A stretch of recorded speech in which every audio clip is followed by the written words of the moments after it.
Welcome back. Teacher. Teacher. Ok. Chào mừng.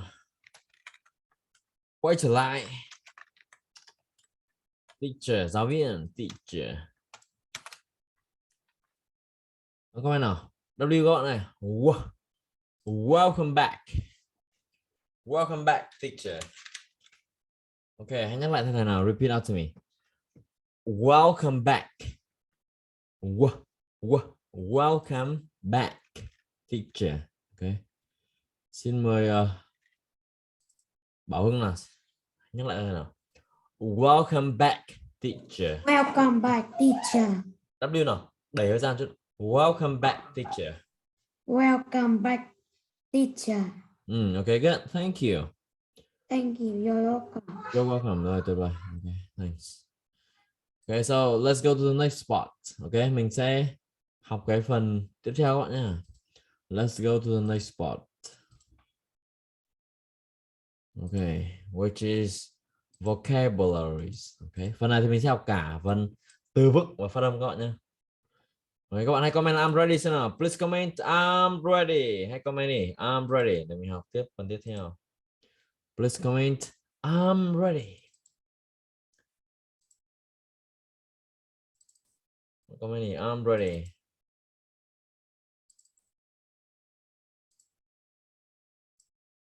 Okay.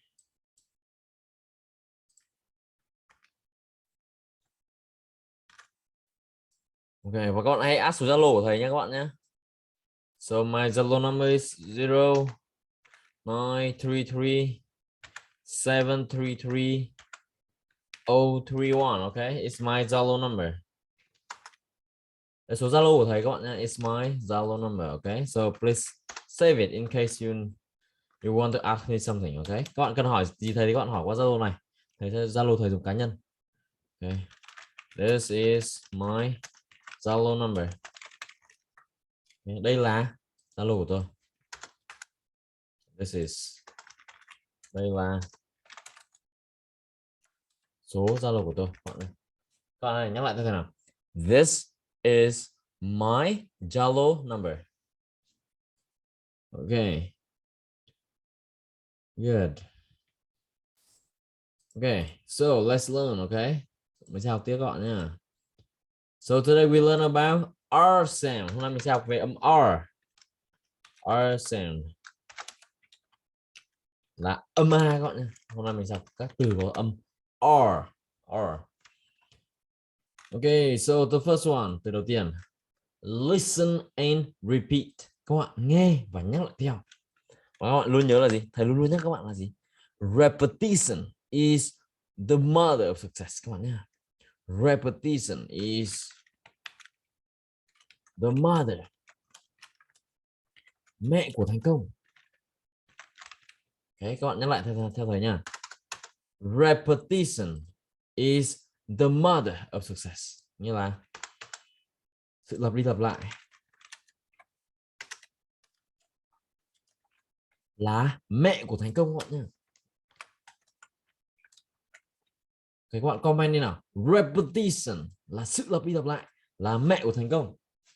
Repetition is the mother of success. Bạn comment đi nào. Repetition. Repetition là sự lặp đi lặp lại. Tại sao thầy nói rất là chuẩn các bạn ạ? Ok, thành công nhá. Rồi, cảm ơn công bảo các vị, thành công. Ok. Repetition is the mother of success là sự lặp đi lặp lại là mẹ của thành công. Bạn comment nhìn the repetition, ok. Đúng rồi, sự lặp đi lặp lại là mẹ của thành công. Thầy lặp đi lặp lại rất nhiều lần nên giọng thầy rất là chuẩn các bạn nhá. Các bạn phải lặp đi lặp lại. So you have to repeat after me a lot of times and you have to repeat after the movies, after the videos a lot. Các bạn phải vào cái trường học online của mình và các bạn phải nhắc đi nhắc lại rất là nhiều. Các bạn nhé, các bạn phải vào, phải nhắc đi nhắc lại rất là nhiều các bạn nhé. Đấy, thầy sẽ gửi cái trường học online cho các bạn này. Here we are. Okay. Đấy, trường học online. Đấy các bạn nhé. Rồi thầy đã gửi lên nhóm các bạn nhé. Tên trường học online tungtrần.edu.vn. Rồi, đầu tiên nha các bạn nhé. Let's learn. First one, car là xe hơi này. Car, R mình uốn lên này, move your tongue up. Car. Good, xe hơi này. Next one, park. R, park, R. Chứ âm R nhé, các bạn hơi uốn lên một chút. Car, park. Ok, nghĩa là công viên. Đấy, gọi là park. Ok, good. Next one, tiếp theo gọi là garden là khu vườn này. Garden là means khu vườn. Ok, rồi nhắc lại thế nào. Repeat after me. Car. Good. Next one. Park. P nào. Park. Good. Next one. Garden. Garden. Good. Next one. Okay. Good. Next one. Tiếp theo. Read. Oh, sorry. And match. Khi mà thầy xin lỗi thì các bạn phải làm gì? So when I say sorry, thầy vừa nói xin lỗi đúng không? Thì các bạn sẽ nói là it's alright. Ok. Không sao đâu. Nhắc lại thế nào. Repeat after me. It's alright. It's alright. It's alright. Ok, good. Xin mời bạn Nhung nào. Đọc lại thế nào. Repeat. Car. Car. Good. Chữ R là uốn lên chứ. Car. Car. Good. Next one. Park. Park. Good. Next one. Garden. Garden. Ok, chữ N nào mình vào làm ngân ở mũi các bạn ơi. Các bạn nhớ nào. Garden. Garden. Good. Next one. It's alright. It's alright. Okay, awesome. So, do you promise with me? You will repeat out to me a lot. Bạn Nhung có hứa với thầy là bạn phải nhắc lại cho thầy rất là nhiều không để mình chuẩn hơn nào? Yes, I promise. Okay, nhắc lại cho thầy nào. I promise. I promise. P bật hơi dạ cả lời. I promise. Promise.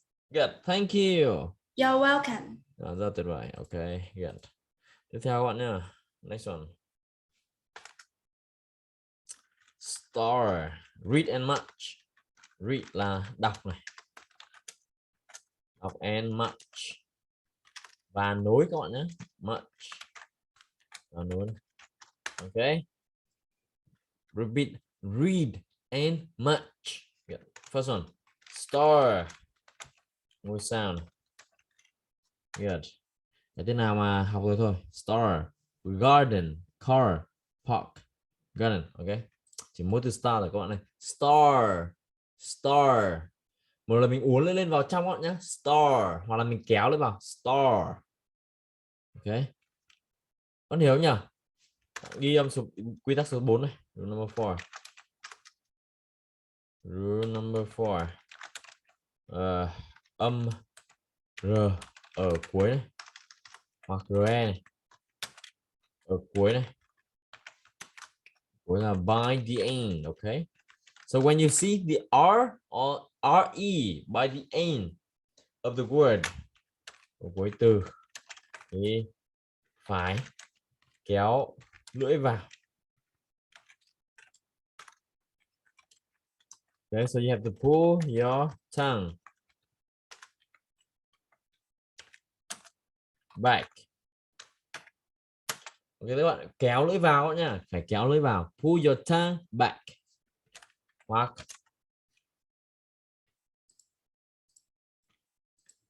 là các bạn sẽ phải uốn vào và lên trên.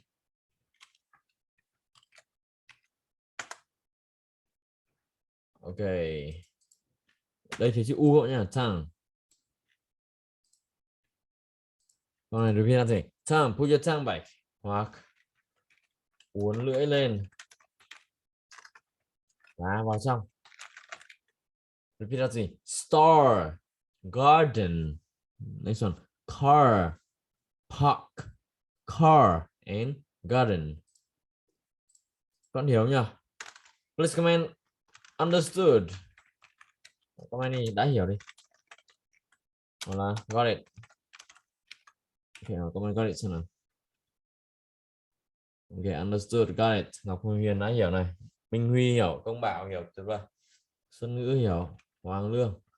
Awesome, tuyệt vời. Comment đi, awesome, awesome. Các bạn hãy đọc thấp giọng xuống. Nếu bạn thực sự muốn nói hay, if you really want to pronounce English really well, you have to always lower your voice, okay? Các bạn phải luôn luôn lower your voice, luôn luôn nói thấp giọng xuống. Thấp này. Voice, giọng.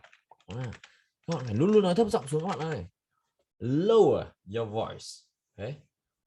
Always lower your voice, okay? Các bạn phải luôn luôn thấp giọng xuống các bạn nhé. Okay, next one. Listen and repeat. Rồi các bạn hãy nghe và nhắc lại theo đây các bạn nhé. Nghe nhắc lại theo là repeat after me. Listen. Là listen and repeat. Okay. Listen and repeat. Nghe và nhắc lại theo nào. Listen and repeat. Star. Star. Okay, next one. P bật hơi dạng. Puck. Puck. Okay, good. Next one. Make the words with R sound. Okay. Hãy tạo ra các từ có âm R. Make the words with R sound. Okay. The first one. Từ đầu tiên nào. Garden là khu vườn. Các học rồi. So we already learned it. Okay. We already learned it. Mình học rồi. Okay, next one. Let's chant. Okay, chant. Okay. Tức là hát cùng các bạn nhé. Chant is like sing, okay? Chant. It means sing là hát, là cùng hát gọn này. Chant. Okay. In the dark. Trong bóng đêm. Dark. Garden. Các bạn ơi, repeat after me. Nhắc lại nào. In the dark. Okay, hôm nay mình đã học những âm N này. N này. N, okay. In the dark. Trong bóng đêm. Bóng tối cũng được. Okay, garden là cái khu vườn. Mình học rồi. We learned it already. There's có này. There's a dark car, okay. Có này. Một chiếc xe này. Xe hơi các bạn ạ, hoặc là xe ô tô. There a dark car. Okay. In the dark garden. There's a dark dog. Okay. Có một con chó tối màu. Dog means con chó này, các bạn này. Repeat after me. Các bạn nhắc lại nào. In the dark garden. There's a dark car. In the dark garden. There's a dark dog. Có một con chó tối màu. Okay.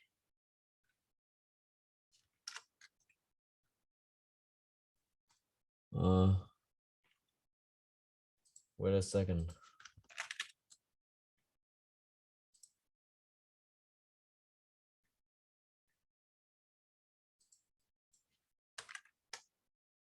Okay, repeat after me. Nhắc lại theo thầy nhá. Xin mời bạn Hằng xem nào. Repeat after me. In the dark.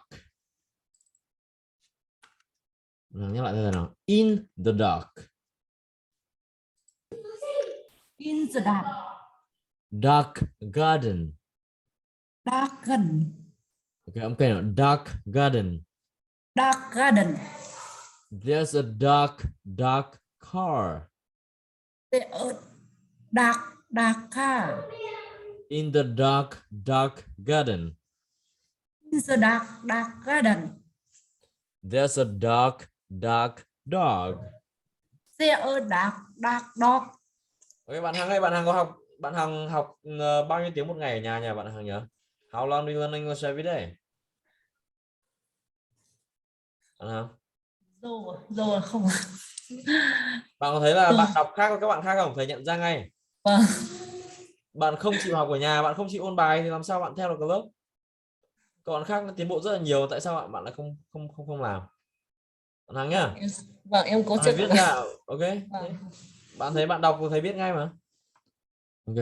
Rồi. Các bạn phải học ở nhà nhé các bạn nhé. Ok. I have to learn at home. Ok. Bạn comment xem nào. I have to, tôi phải học ở nhà. Không học thầy biết ngay. I have to learn at home. Tự học các bạn nhé. Ôi. Phải học ở nhà.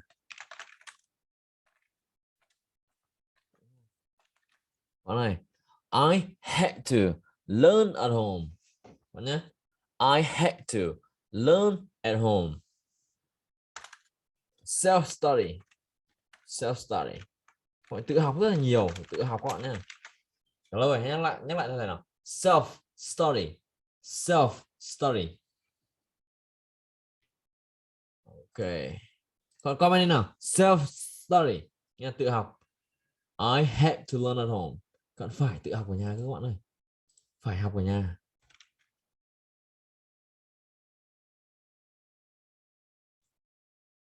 Ok. Xin mời bạn Nguyên Minh Phúc xem nào. Đọc lại thế này nào. Repeat after me. I had to learn at home. I have to learn at home. Hát nào. I had to learn at home. I have to learn at home. Good, next one. Self-study. Self-study. Okay, sorry, self. Okay. Các bạn sửa lại từ này nhé. Self. Okay. L-F. Self là tự học. Self-study. Okay. Sorry. Self-study. Okay. Ngày hôm nay cái này thầy ghi lúc nãy bị nhầm một chút. Trở lại bài đọc lại thế nào. Self-study. Okay, thank you. Okay, next one tiếp theo. Listen and repeat. Các bạn nghe và các bạn nhắc lại theo nha. Để mình nói chuẩn hơn nào.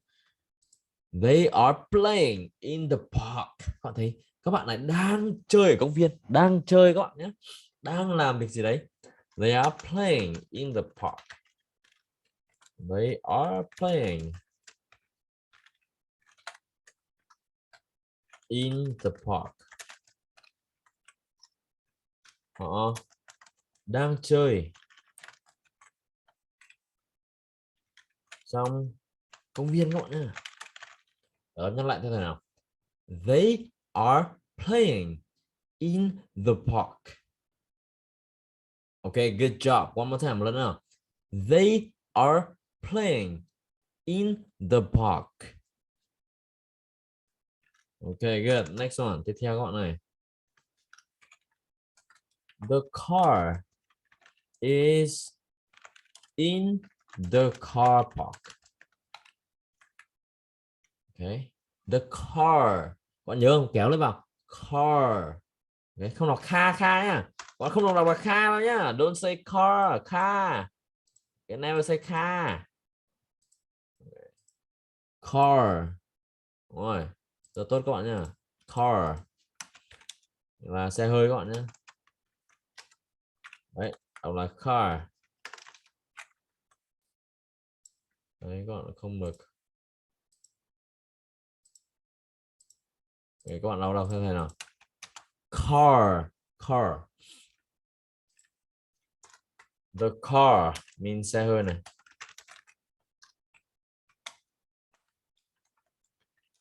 Trong cái bãi đỗ xe các bạn nha, bãi đỗ xe này.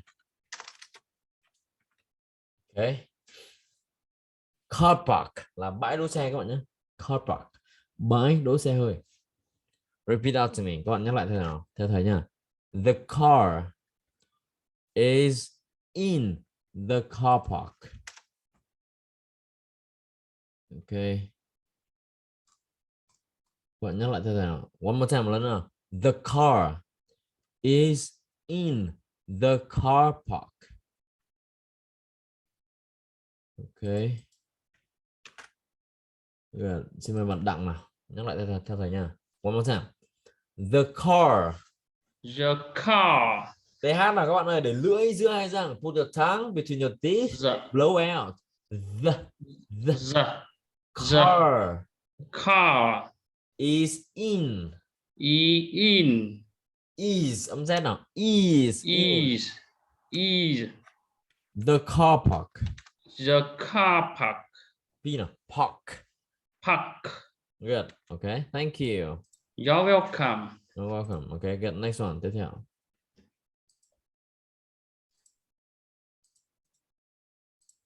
Let's talk. Nào mình cùng nói các bạn này. Let's talk. Nào chúng ta nói. Let's talk. Các bạn ghi bài đây nào. Nào chúng ta nói talk. Okay. Okay. Where is the car? Cái xe hơi ở đâu? Where is the car? Cái xe hơi ở đâu? Where means ở đâu này? Là xe hơi. Bạn nhá. Repeat out to me. Where is the car? Okay, repeat out to me. Đáp lên nào. Where is the car? Mình sẽ bổ sung cái ngữ điệu này cho nó hay các bạn nhá. Where is the car? One more time. Where is the car? Okay, next one. Is it? Is it in the car park? Nó ở trong bãi đỗ xe phải không? Ok, là này, nó trong bãi đỗ xe. Is it in the car park? Câu hỏi is các bạn nha, các bạn lưu ý này, nhớ ghi lại này. Write down. Đối với câu hỏi is hoặc là do, okay, does, are thì mình sẽ câu hỏi is thì mình lên giọng ở cuối. Các mỗi câu hỏi mà yes no question. So your voice goes up by the end, okay? Bạn hỏi nhắc lại theo thầy nào, repeat. Is it in the car park? Is it in the car park? Raise your voice, okay? Nó ở bãi đỗ xe phải không? Okay.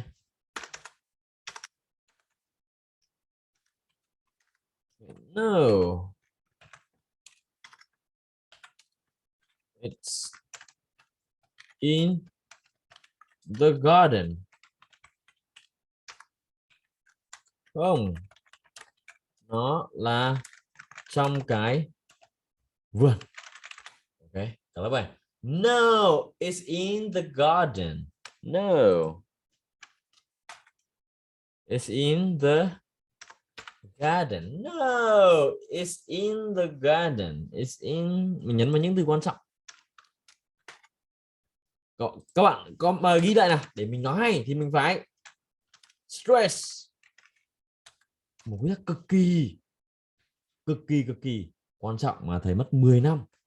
Đó, comment nào, 10 years, 10 năm liên tục học tập thì thầy mới nhận ra 10 years. Các bạn coi này, 10 years, các bạn ai muốn tiết kiệm được 10 năm học tập nào, you save 10 years, các bạn tiết kiệm được 10 năm đây. You say 10 years. Tiết kiệm 10 năm các bạn nhá, 10 năm. Tự đi tìm tòi, các bạn comment này, 10 years. Học từ thầy rất nhanh đúng không? Tội gì phải đi tự tìm hiểu. 10 năm các bạn này. 10 years, tuyệt vời. So you save 10 years of self-studying. Rồi tự học, stress on important words. Đấy là cái cách mà các bạn học rất là nhanh. Ok, cái cách mà các bạn học rất là nhanh, tuyệt vời. Okay. Important words. Nhấn vào những từ quan trọng các bạn nha. So you stress on important words, ok? Các bạn phải nhấn vào những cái từ quan trọng. Stress. Các bạn nhắc lại thế này nào. Stress on important words. Ok, rồi tuyệt vời. One more time, một lần nữa nào. Stress on important words. Ok, chẳng hạn nha. No, chữ này rất quan trọng này. No. In garden. No. in garden thì mình chỉ cần nhấn vào 3 từ này thì mình đã hiểu cả câu rồi các bạn nhé. Còn các từ khác mình có thể đọc lướt đi một cách nhanh đi. Còn no it's in the garden. Các bạn đã hiểu không nhỉ? Bạn đã hiểu rồi, comment got it nào? Hay comment đi. Got it. Đã hiểu. Stress là nhấn này. Vào. Important means quan trọng này. Words means những từ. Hãy nhấn vào những từ quan trọng các bạn nhé. Stress on important words. Ok. Rất tuyệt vời. Thank you everyone. Rất tuyệt vời. Rồi. Okay, see you in the next lesson. Okay, that's it. That's it for this part. Okay, cả lớp comment đi nào. Please comment. That's it for this part. Hết rồi. So, this mean này. Part means phần. Okay. Xin mời bạn đọc lại cho thầy nào. Okay, that's it for this part. Okay, that's it for this part.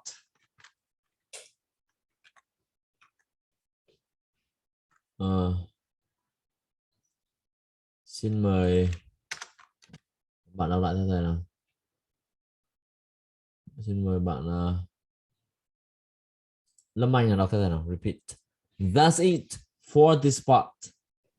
That's it for this part. Okay, awesome. Lâm Anh tiến bộ rất tốt đấy.